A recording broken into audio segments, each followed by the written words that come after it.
வணக்கம் and welcome to Emmy Spacy Tamil kitchen.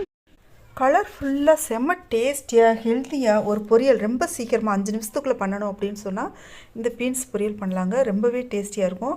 இந்த beans பொரியல் பண்ணுறதுக்கு என்னெல்லாம் பண்ணலாம் அப்படின்னு சொல்லிட்டு இந்த பதிவில் பார்க்க போகிறோம். வாங்க வீடியோக்குள்ளே போகலாம். அதுக்கு முன்னாடி ஒரு சின்ன விஷயங்க, இந்த வீடியோக்கு நீங்கள் பண்ணக்கூடிய ஒவ்வொரு லைக்னா எனக்கு பண்ணக்கூடிய ஒரே ஆதரவு சப்போர்ட். ஸோ இந்த வீடியோ பிடிச்சிருச்சுன்னா லைக் பண்ணி சப்ஸ்கிரைப் பண்ணிக்கோங்க. இப்போ ஒரு பாத்திரத்தை அடுப்பில் வச்சுக்கலாங்க. வச்சுட்டு இந்த பீன்ஸ் வந்துட்டு கலர் மாறாமல் இருக்குங்க.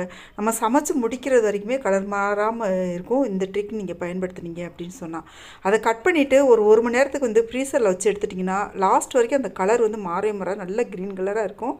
இப்போ ஒரு பாத்திரத்தை அடுப்பில் வச்சுட்டு கொஞ்சமாக எண்ணெய் சேர்த்துக்கலாம். இதில் வந்து கடுகு சேர்த்துக்கலாங்க, மிளகாய் வத்தல் சேர்த்துக்கலாம், இப்போ சீரகம் சேர்த்துக்கலாங்க.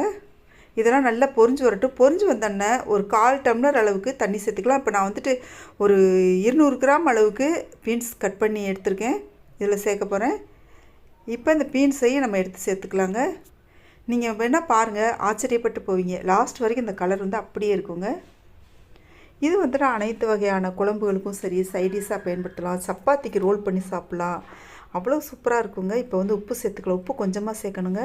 ஏன்னா இந்த உப்பு அதிகப்படியாக இழுக்கக்கூடிய சக்தி இந்த பீன்ஸ் கிடையாது, அதனால் கொஞ்சமாக சேர்த்துக்கணும். இப்போ நாம் வந்துட்டு ஒரு அரை பெரியவங்க வந்து கட் பண்ணி சேர்த்துருக்கேங்க. இப்போ சேர்த்துட்டு எல்லாமே நம்ம வந்து நல்லா கலந்து விட்டுக்கலாம். சட்டன் வெந்து வந்துடுங்க இந்த பீன்ஸ் வந்துட்டு. இப்போ ஒரு மூடி போட்டு மூடி வச்சிடலாம். ஏன்னா நம்ம தண்ணி கொஞ்சம் தான் ஊற்றிருக்கோம் இல்லையா, அந்த ஆவிலே வந்துட்டு சீக்கிரம் வெந்துடும். கேஸும் வந்துட்டு நிறைய மிச்சமாகுங்க இந்த மாதிரி நம்ம சமைக்கிறதுனால.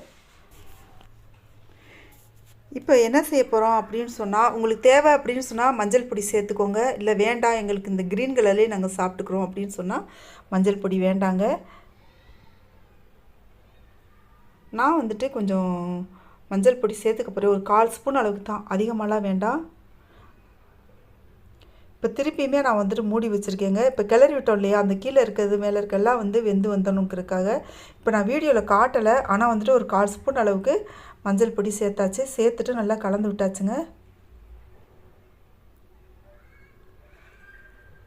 இப்போ கொஞ்சமாக தேங்காய் பூ போட்டுக்கலாம். இந்த எப்போவுமே நம்ம அந்த பொரியல்களுக்கெலாம் வந்துட்டு கடைசியில் தேங்காய் பூ போடுவோம் இல்லையா, இப்போ இந்த பீன்ஸ் பொரியலுக்கு அப்படி செய்யக்கூடாதுங்க. இந்த பீன்ஸ் பொரியல் கொஞ்சம் முன்னாடியே வந்து தேங்காய் பொரியல் போட்டுட்டு, தேங்காய் துருவலை போட்டுட்டு நல்லா நைஸாக இருக்கணும் இந்த தேங்காய் துருவல் வந்துட்டு.